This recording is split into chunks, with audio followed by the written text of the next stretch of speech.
gran nombre, digamos, ¿no? Como es en la actualidad Nature y Science, ¿no? En la primera de Mongabay, que es una noticia, hacen referencia a un estudio que demostró que la pérdida hasta hoy de los bosques de la Amazonía en todos los países ya equivale al tamaño de Chile.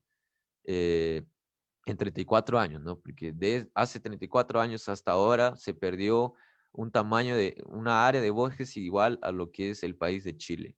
Entonces eso ya es bastante alarmante, ¿no? Bastante preocupante y eso demuestra por qué es importante continuar el avance del conocimiento científico en la Amazonía, ¿no?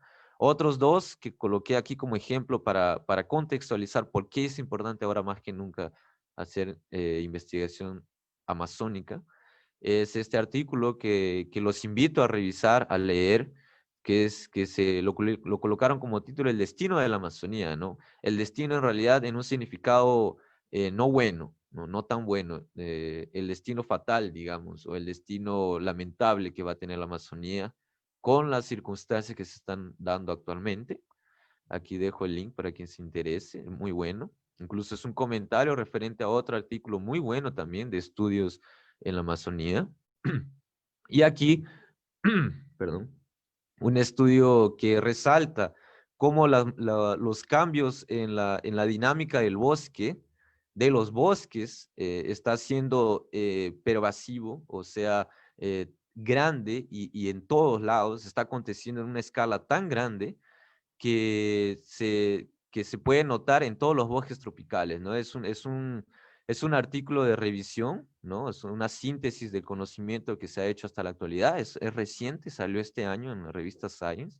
Y también los invito para quien esté interesado en saber un poco más sobre qué se sabe actualmente, qué se ha conseguido y por qué es importante continuar con esos conocimientos, revisar estas tres noticias, estas tres informaciones, ¿no? Aquí coloqué justo de la noticia de Monga Bay, refiriéndose a ese trabajo de 34 años sobre cómo ha evolucionado la pérdida del bosque en una escala panamazónica, o sea, que cubre no solo Brasil, porque hay muchos estudios que solo se enfocan en la Amazonía brasilera, ¿no? Pero este estudio fue evaluando todos los países, todo lo que es la cuenca del Amazonas, del bosque amazónico. Entonces ahí muestra unos datos muy importantes, ¿no? Se resalta cuánta pérdida del bosque hemos tenido a lo largo de este tiempo, desde el 85 hasta el 2018, entonces son fuentes confiables. Esto fue elaborado por el MAP Biomas de Brasil, por el Instituto MAP Biomas, con colaboración de institutos de cada uno de los otros países que forman la Amazonía. Es un trabajo muy interesante y también los invito, claro, a revisarlo con detalle o por lo menos darle una ojeada rápida para los que estén interesados en eso. Y ya, pues ahí, aquí se puede ver todo lo que es por cada país y en conjunto, ¿no?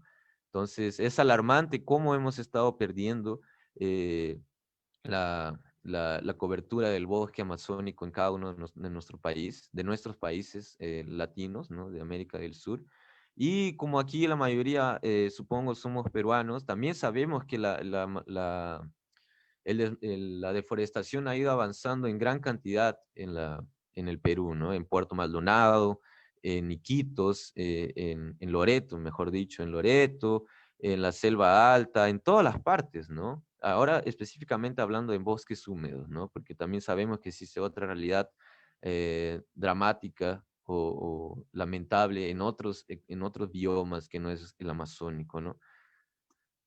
Y bueno, lo que se logró saber, resumidamente, ¿no? Aquí quiero presentarles los principales resultados que se han obtenido sobre la Amazonía en el contexto de cambio climático, específicamente en lo que es vegetación y en los árboles. Lo primero es evidencias claras del impacto que el cambio climático ha tenido sobre nuestro bosque amazónico en estas últimas décadas, ¿no? Aquí coloco el gráfico que está dentro de una publicación científica de este autor y colaboradores de este año, ¿no? Reciente. Si no me equivoco, está en la revista Science o en la Nature, no me acuerdo, pero es uno de esos dos.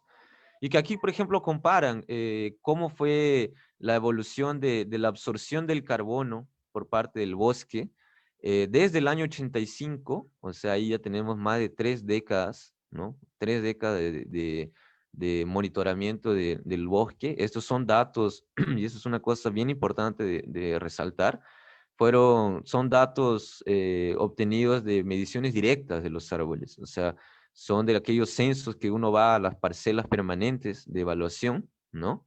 Y mide con cinta diamétrica o con algunas herramientas el diámetro, ¿no?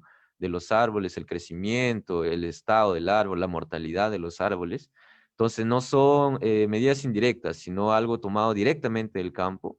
Y ahí que se pudo observar que desde la década de los 90, espero, no sé si se consigue ver mi puntero aquí, pero aproximadamente del 90 hubo una disminución constante en marrón, es lo que es la Amazonía, hubo una disminución de cuánto está absorbiendo la Amazonía en carbono a lo largo del tiempo. Aquí en este artículo lo comparan, por ejemplo, con los bosques tropicales de África, ¿no?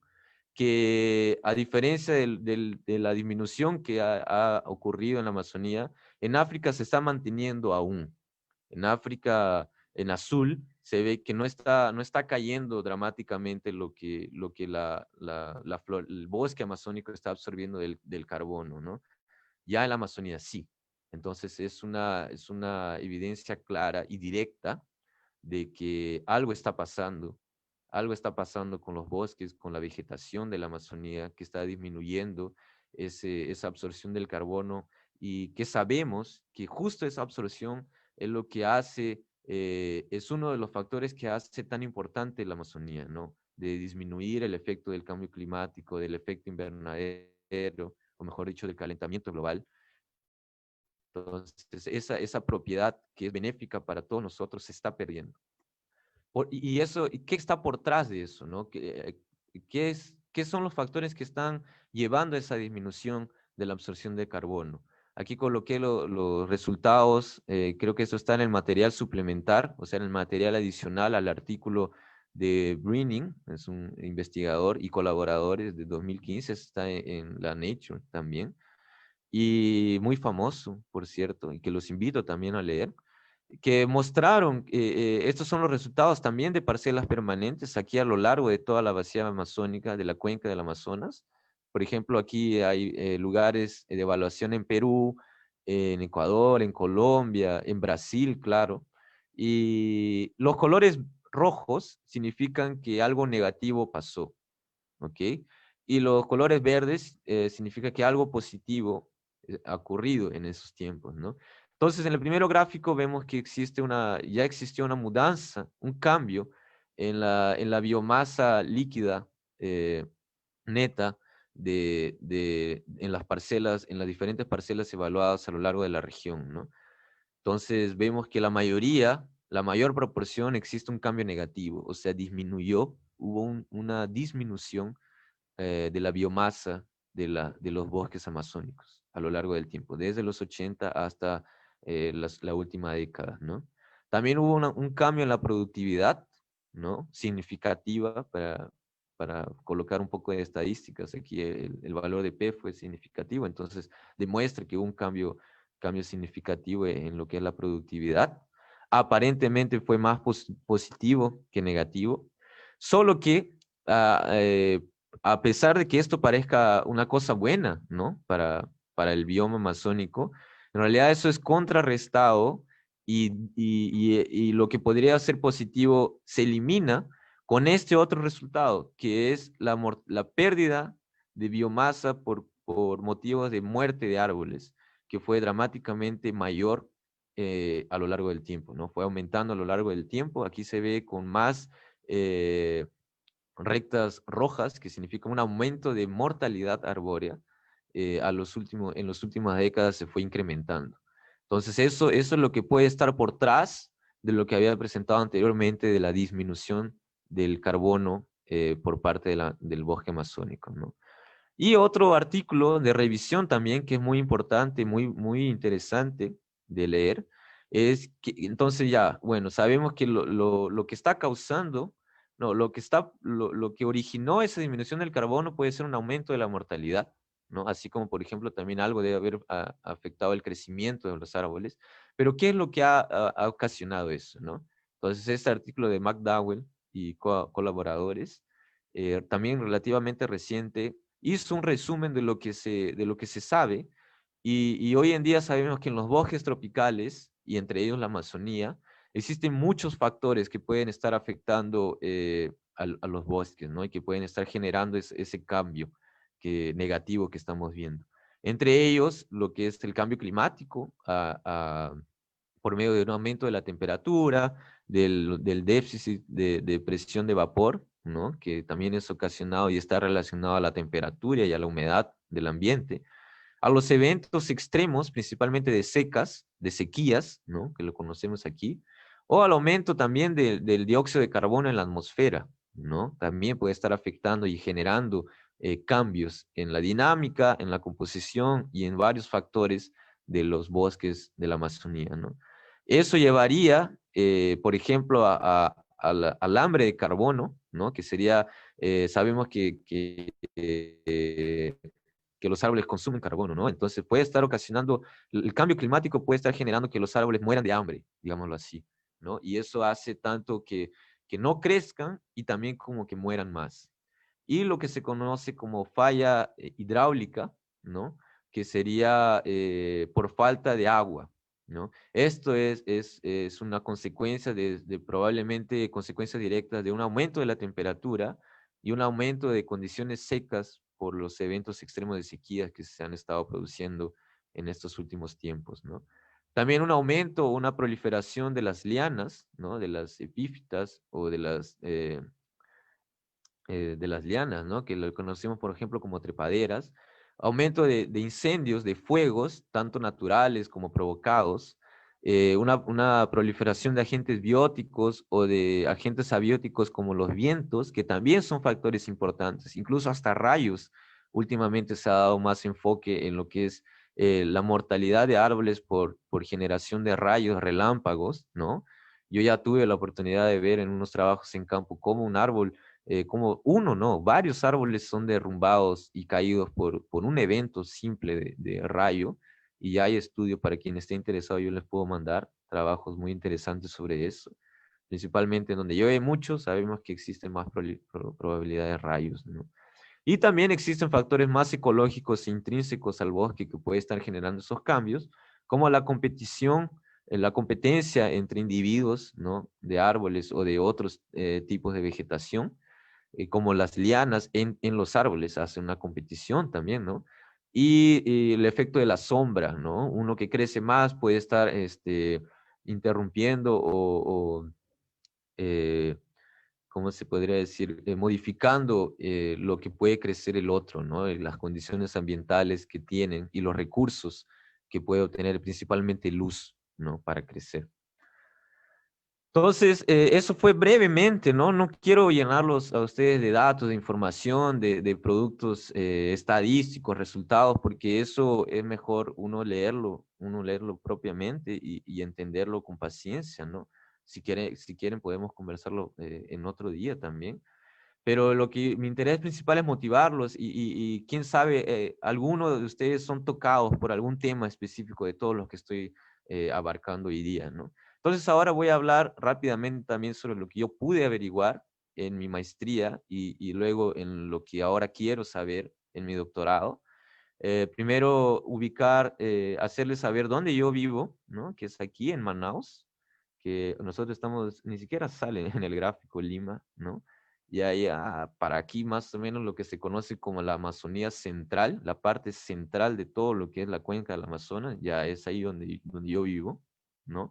Entrando más en detalle, dándole un zoom a eso, es aquí Manaus, la ciudad de Manaus, donde yo vivo, que es justamente donde se encuentran los famosos ríos Negro y el río Amazonas, ¿no? O Solimões, como lo conocen allá en Brasil, y se forma el gran río Amazonas, ¿no? Que después ya pasa y desemboca en el Océano Atlántico ya por el otro extremo de la América del Sur, ¿no? Y quería resaltar aquí que el bosque, el área de bosque natural, de bosque maduro, que yo estudié en mi artículo de maestría y ahora también va a ser una de las áreas que voy a tocar en mi doctorado, es lo que se conoce como la Reserva Florestal Adolfo Duque, que es aquí, es una foto que yo tomé a la entrada principal del bosque, ¿no? Son 10.000 kilómetros cuadrados de extensión de bosque maduro, que lamentablemente en estos últimos años también se está perdiendo por la invasión de las poblaciones, ¿no? Por construcciones de casas o por viviendas que se están colocando ahí, perdón. Entonces, por ejemplo, en este mapa, en esta figura del medio se puede ver en morado que todo eso morado es población, son casas, son habitantes, ¿no? Solo que ese cuadradito que parece perfecto delimitando la reserva Duque, ya hoy en día no es tan así, ¿no? Principalmente la borda, el extremo inferior, ya está cada vez siendo más consumido y más alterado, ¿no? Y eso es, claro, lamentable, y no es solamente de estas reservas, sino de todas, la gran mayoría de reservas, tanto en Brasil como en los otros países, ¿no? Pero aún así se puede hacer trabajo, se puede entrar a más, digamos, valga la redundancia, más adentro del bosque, ¿no? Y poder obtener información de lugares de bosque en donde no hay contacto humano y donde se puede concluir más desde un punto de vista ecológico y natural, ¿no? Entonces aquí les quiero mostrar un trabajo en el cual yo colaboré, que salió este año también, a principios de este año, en donde conseguimos evaluar con datos colectados desde el 2000, ¿no? De descensos realizados en 2000, cómo fue cambiando, perdón, varios asambleas o comunidades de seres vivos en la Amazonía, ¿no? Es un estudio muy bonito de cómo fue cambiando la composición, la dinámica y los factores poblacionales de no solo árboles, sino de palmeras, lianas, aves, peces y hasta hormigas, cómo fueron mudando, cómo fueron cambiando a lo largo del tiempo y cuáles son los posibles factores que fueron afectando esos cambios, ¿no? Que llevaron a esos cambios. Entonces aquí presentarles los resultados justamente para la parte de árboles. No voy a entrar en mucho detalle en esto, solo quería mostrarles lo que hemos conseguido saber, lo que hemos conseguido averiguar. Por ejemplo, un cambio en la abundancia de los individuos, ¿no? Cada línea conecta el principio de la evaluación, que por ejemplo en este caso fue 2002, al último evaluación, al último censo que fue realizado en 2014. Entonces ahí ya tenemos lo que puede haber ocurrido en 14 años de tiempo, en un periodo de 14 años. Lo que está en color rojo en los dos gráficos significa un cambio negativo, o sea que para el 2014 hubo una disminución en el lado izquierdo de la abundancia y en el lado derecho del número de especies de árboles en el local que hemos evaluado, ¿no? Entonces ahí vemos que sí existen en varias parcelas, en varias áreas, una disminución, como también en otras un aumento de la abundancia. Y lo mismo ocurre para el número de especies de árboles, ¿no? Hubo una caída, una disminución en el número de especies de árboles, y en otras áreas hubo un aumento del número de especies de árboles, ¿no? Aquí también conseguimos evaluar, igualmente solo estoy presentando para los árboles, un cambio en la composición taxonómica, para quien tal vez tenga un conocimiento de estadística y lo que sabe el NMDS. Ese fue el test estadístico usado para averiguar, para resolver esa pregunta del cambio en composición taxonómica, como también en la composición funcional, ¿no? Que es relacionado a cómo es la funcionalidad en características de los árboles, ¿no? De los bosques. Y vimos en el caso de la composición taxonómica que no hubo un cambio claro de composición taxonómica, o sea, cómo fue la sustitución de especies en esas áreas de bosque amazónico, no fue una relación clara. Y ya en composición funcional sí. O sea, ¿qué quiere decir eso? Que puede no haber cambiado mucho cuáles especies están en los locales, pero sí cambió cómo son las características de esas especies que están conformando nuestros bosques amazónicos, ¿no? O sea, por ejemplo, un ejemplo claro es la densidad de la madera o el área de las hojas que tienen los árboles. Todo eso son características funcionales, ¿no? Entonces, conseguimos ver que a lo largo de esos más de 10 años hubo un cambio claro en la composición funcional de nuestros bosques de la Amazonía. Y ya propiamente lo que yo hice, lo que pude producir en mi maestría, en esos 2 años de maestría, fue este trabajo que, claro, también los invito a leer, que fue un gran esfuerzo mío, no solo mío, sino de mi orientadora, Flavia, que ahora también me está orientando en este camino del doctorado. Y este es el producto que yo lo veo como una importante contribución para ya otros trabajos previos que hubieron con personas que pertenecen a nuestro laboratorio también, que quise tomarme la molestia de colocarlos aquí porque son trabajos muy lindos, muy importantes para la ciencia sobre la Amazonía, ¿no? Incluso aquí en estos dos van a ver también el nombre de mi orientadora Flavia en los dos casos, ¿no? En esta publicado en la Nature, Climate Change en este caso, y en esta en el Journal of Ecology, que son personas que conozco, que trabajan con nosotros y que también tuvieron resultados importantes en lo que es cómo afecta el cambio climático al bosque amazónico y cómo ese bosque está respondiendo, ¿no? Entonces, la motivación para mi artículo, para mi trabajo, para lo que hice en mi maestría, fueron dos. La primera, eh, mi motivación es saber que existen, que actualmente en diferentes partes de nuestro bosque amazónico, las lluvias también están siendo más fuertes, más frecuentes y hasta duran más, ¿no? Existen varios trabajos y artículos científicos demostrando eso, principalmente climáticos, que muestran que no solo las sequías, sino también los eventos o periodos de fuertes lluvias también se están incrementando con el contexto del cambio climático, ¿no? Entonces, en base a eso, mi pregunta, por falta de conocimiento en los otros trabajos científicos sobre eso, mi pregunta fue si los eventos de lluvias extremas, ¿no? De fuerte precipitación, interactúan con esas sequías, que son uno de los focos más importantes de estudios sobre la Amazonía, pueden interactuar con ellos a través de la recarga de agua en el suelo. Eso fue una pregunta que surgió en mi maestría en base a eso fui trabajando. Y junto con eso, cómo esa interacción puede estar entonces afectando la respuesta que los árboles están teniendo al cambio climático, ¿no?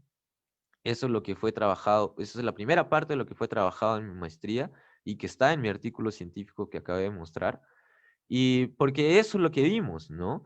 Estos son datos colectados de la Reserva Duque que les mostré, son datos meteorológicos, de estación meteorológica directa, y yo les quería mostrar esto porque eso refleja muy bien lo que fue mi motivación. En rojo son periodos de seca fuerte que sucedieron desde el año 2000 hasta el año 2016.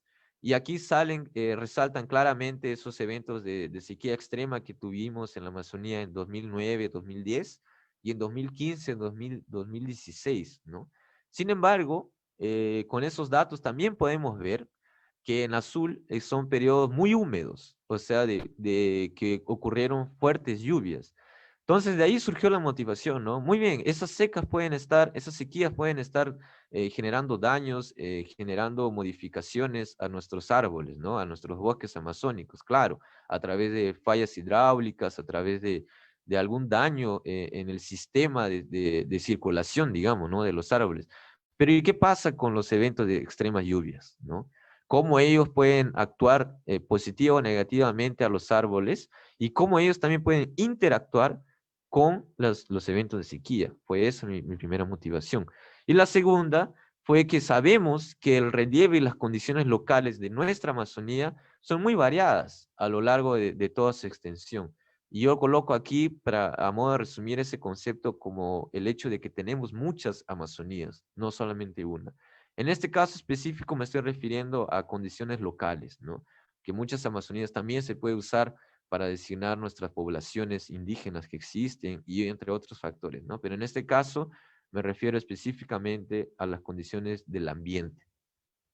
Y en base a eso, en este gráfico, por ejemplo, de otro artículo de una investigadora Fan, su apellido es Fan, y colaboradores, también relativamente reciente, es un gráfico que está en ese trabajo de ellos y muestran, ¿no? Esquemáticamente cómo existen varios tipos de relieve y de condiciones ambientales y cómo eso puede llevar a respuestas diferentes de nuestra vegetación. Por ejemplo, no es igual una vegetación que está aquí en las partes altas de la selva, de la Amazonía, y que por estar alto se aleja mucho más verticalmente de una fuente de agua directa. Las raíces de los árboles no llegan, ¿no? No llegan a un contacto directo. Entonces, estos árboles, estoy hablando, espero que se llegue a ver mi mouse, pero me estoy refiriendo a lo que están más arriba, ¿no? En la parte más izquierda del gráfico, cómo ellos no llegan a tener un contacto directo con el agua del suelo, ¿no? Y por tanto serían más dependientes de la lluvia, ¿no? Lo que sería opuesto a las partes más bajas, que aunque no llueva, ¿no? Ellos tendrían una fuente de agua más directa, podrían captar a través de sus raíces agua que está en el suelo. Es una cosa que tal vez para algunos les pueda parecer obvio, ¿no? Y claro, puede parecer lógico. Bueno, si estoy más cerca del agua, ya pues tengo fuente y si llueve o no llueve, me da igual porque tengo agua. Es una cosa que, por ejemplo, en la Amazonía se ha negligenciado, ¿no? Se ha omitido en los trabajos y se habla mucho del efecto negativo de las secas, de las sequías atmosféricas, ¿no? O sea, de la poca lluvia, de periodos de poca lluvia. Pero en esos estudios generalmente se ha asumido que la Amazonía todo es dependiente de la lluvia. O sea, que si no hay lluvia, todo el mundo, todos los árboles se van a ver afectados. Y ahí mi pregunta es, pero no necesariamente es así.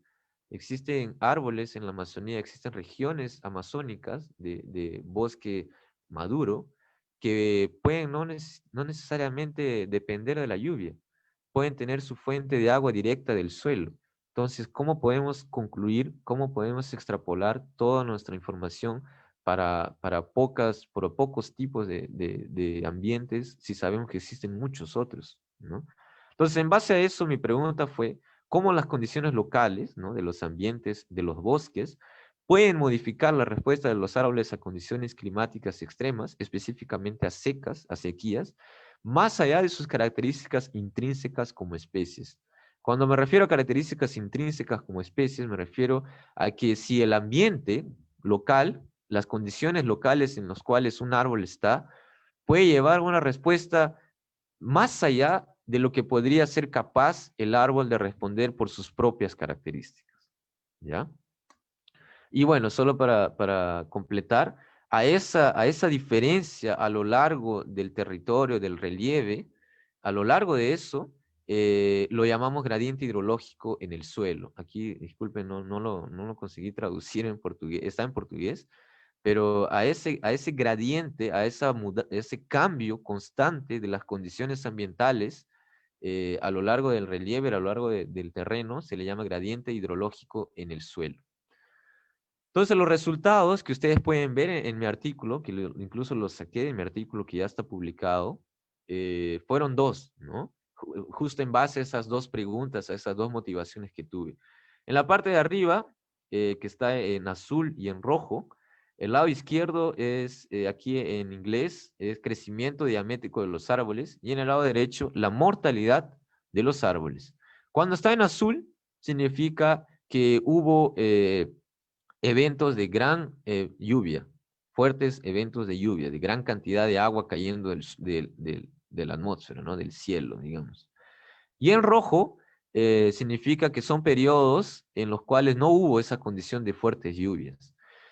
En los dos lados, en los dos gráficos es la misma cosa. Y cuando tú vas de izquierda para derecha, ¿no? Significa un aumento en la severidad, en la intensidad de los eventos de sequías que ocurrieron, ¿no?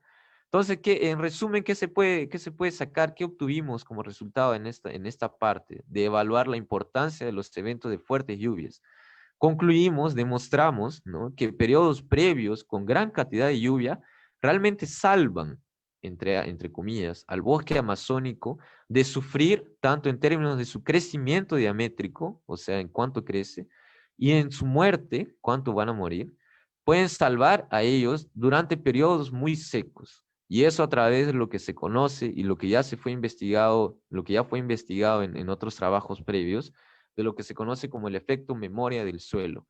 Básicamente aquí lo que pasa es que cuando llueve mucho, dependiendo de las condiciones locales, esa lluvia puede quedar almacenada en el suelo. Y cuando la sequía aparece después, esa agua que fue retenida, almacenada en el suelo, puede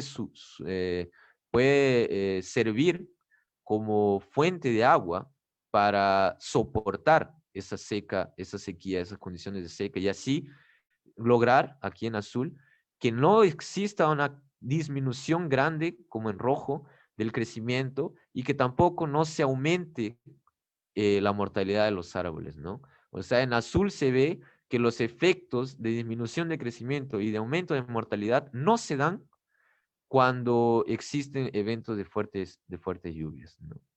Y en la parte de abajo, que es sobre esas muchas Amazonías que existen en realidad, llegamos a comprobar también que áreas del bosque amazónico con fuentes cercanas de agua en el suelo, para las raíces, ayudan a los árboles a soportar, a aguantar los periodos muy secos, ¿no?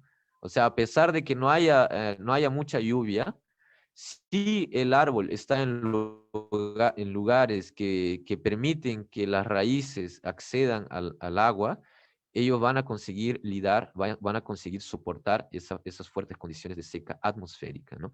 Y eso es el efecto de una napa freática superficial, que fue lo que había mencionado anteriormente, que serían estas partes más bajas, ¿no? Más cercanas a cuerpos de agua o a fuentes de agua, ¿no?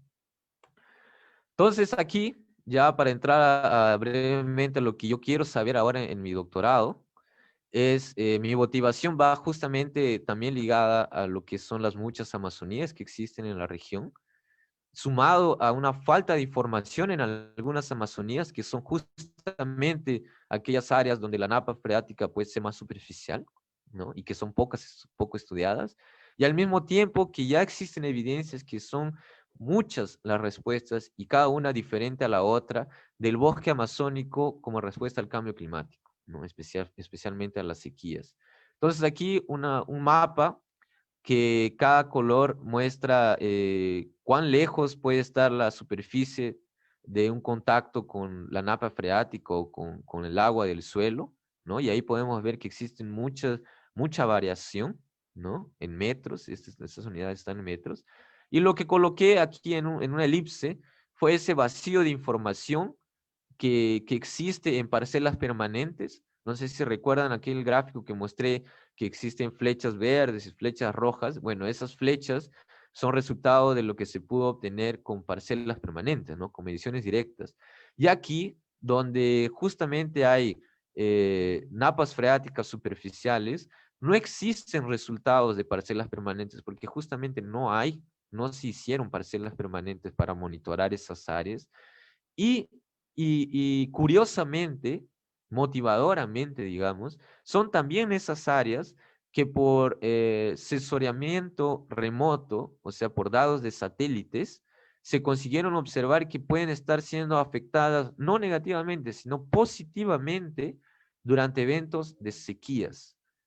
Entonces, espero que se haya comprendido esto porque es muy interesante. O sea, este estudio de Zaleska, un poco antiguo ya, pero ya existen otros nuevos también, salientando que eso es un padrón que que aparece constantemente en eventos de seca, que existen regiones en la Amazonía que con las sequías no son afectadas negativamente, sino que prosperan. Ese color verde en esta área del lado del gráfico de la derecha significa un esverdeamiento. En inglés se conoce como green up, que significa una mayor capacidad de los árboles a hacer fotosíntesis. Eso durante eventos de sequía. Y eso no se puede demostrar claro con parcelas permanentes, con mediciones directas, porque no existen parcelas o existen pocas parcelas en esas regiones, ¿no? Entonces, eso fue mi motivación. Y entonces, brevemente, lo que ahora quiero saber, lo coloqué a modo de 3 preguntas, porque bueno, el doctorado también no es una cosa fácil y es algo que requiere mucho esfuerzo, mucha dedicación. Entonces, brevemente, primero en la capacidad intrínseca de crecimiento, mi primer interés fue la parte fisiológica, los procesos fisiológicos, específicamente lo que sabemos como fotosíntesis. Y mi pregunta en ese campo es averiguar cuánto pueden crecer los árboles a lo largo de un gradiente hidrológico en el suelo. Ya en la capacidad realizada de crecimiento, lo que se conoce como biomasa o capacidad de producir madera, de productividad, sería cuánto realmente crecen los árboles a lo largo de ese gradiente hidrológico, ¿no? Y finalmente, para extrapolar y para poder concluir para la Amazonía como un todo, considerando los diferentes ambientes y condiciones locales que sabemos que existen, ahí mi pregunta va en un contexto de la Amazonia como un todo, ¿no? Y sería, ¿cuál es la importancia entonces de esos ambientes hidrológicos para la productividad total del bosque amazónico, ¿no? Y eso es importante averiguarlo para tener un concepto de la absorción real del CO2, del CO2 atmosférico que está siendo capturado por los bosques de la Amazonía, y cómo, por tanto, nuestros bosques pueden ser resilientes o pueden soportar el cambio climático, ¿no?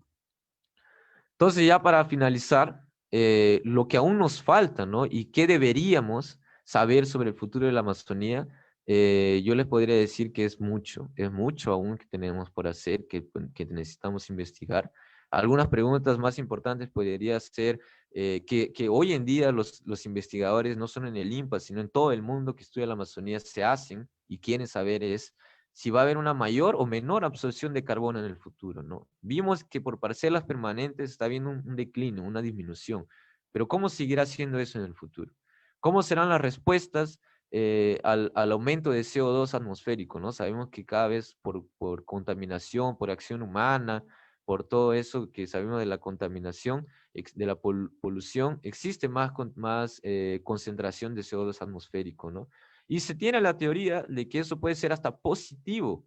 O sea, cuanto más dióxido de carbono en la atmosfera, los árboles van a salir, van a ser mejores, van a tener más productividad. ¿Será eso cierto?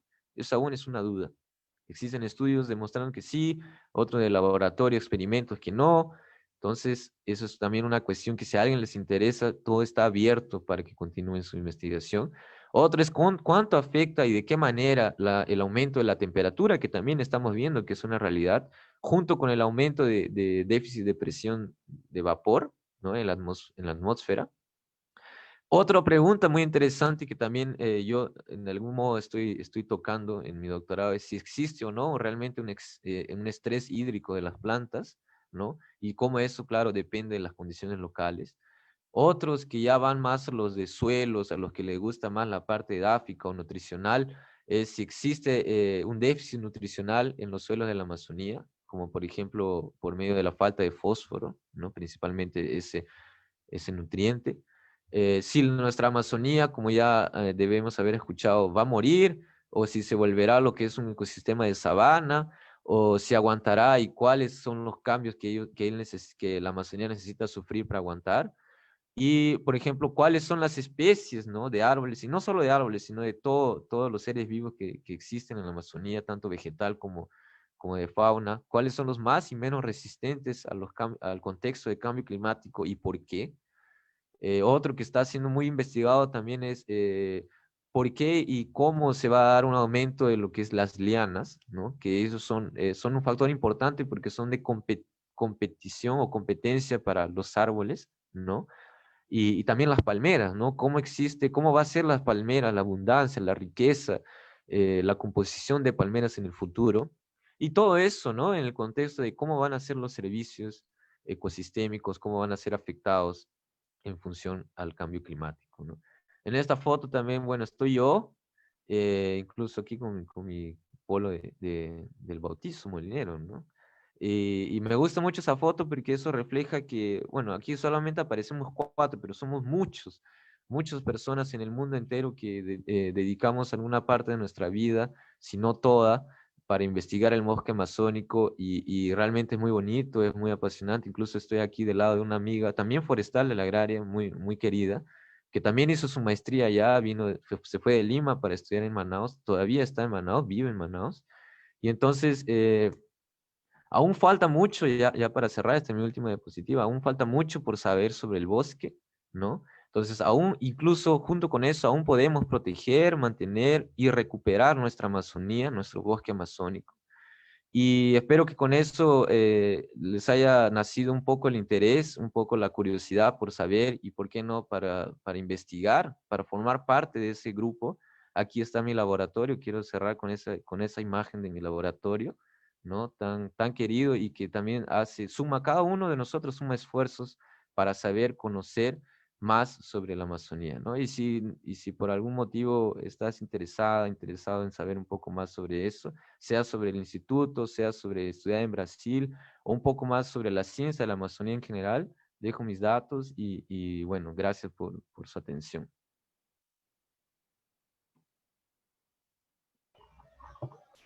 Muchas gracias, Eric. Ha sido todo muy interesante.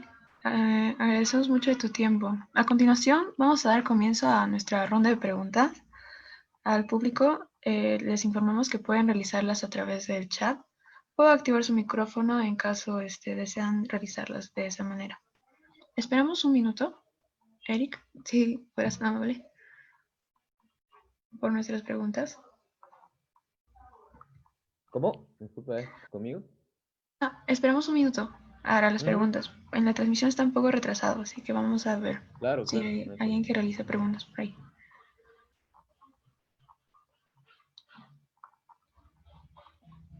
Ok, de parte de Patrick tenemos una pregunta que dice, ¿qué oportunidad laboral podrían tener los meteorólogos para integrarse en este campo de conservación? Bueno, gracias Patrick por la pregunta, muy interesante y claro, ¿qué oportunidad laboral? Muchas. O sea, laboral si es que te refieres a la parte que es el campo científico, ¿no? Espero que sea en el campo científico porque esto es lo que más dediqué el tiempo es a la investigación, ¿no? Lo que es estudio de posgrado. Existe mucho porque el meteorólogo, existe incluso un programa de posgrado que es CLIAM, que es en clima y ambiente de la Amazonía, que van de la mano y son, necesitamos trabajar juntos a ustedes, no sé si tú eres meteorólogo o en ese campo, porque son ustedes los que ven esa parte climática específicamente, ¿no? Existen, como ya había mencionado en mi presentación, trabajos que respaldan y apoyan lo que nosotros como ecólogos o forestales estamos viendo, de cómo ha sido el cambio del clima a lo largo del tiempo, ¿no? Por ejemplo, hay incluso varios investigadores peruanos que con trabajos muy importantes para la Amazonía, de cómo ha sido ese cambio en la lluvia, ¿no? En los regímenes de lluvia, en los padrones de lluvia, tanto estacional, o sea, cuánto está lloviendo en la estación que lo conocemos como seca, como lluviosa, y cómo la lluvia dentro de un año entero ha ido cambiando a lo largo del tiempo, ¿no? Esos son preguntas que son más específicas para los meteorólogos, para los que estudian el clima. Y eso es la base para que los ecólogos puedan responder sobre ese cambio climático a las respuestas que el bosque está teniendo, ¿no? Entonces existe mucha oportunidad sobre ese campo de conservación para ustedes los meteorólogos, ¿no? Entonces también los invito a que puedan averiguar más y si tú también quieras aprender un poco más sobre eso, quieres tener curiosidad o preguntas, también me puedes contactar. Gracias.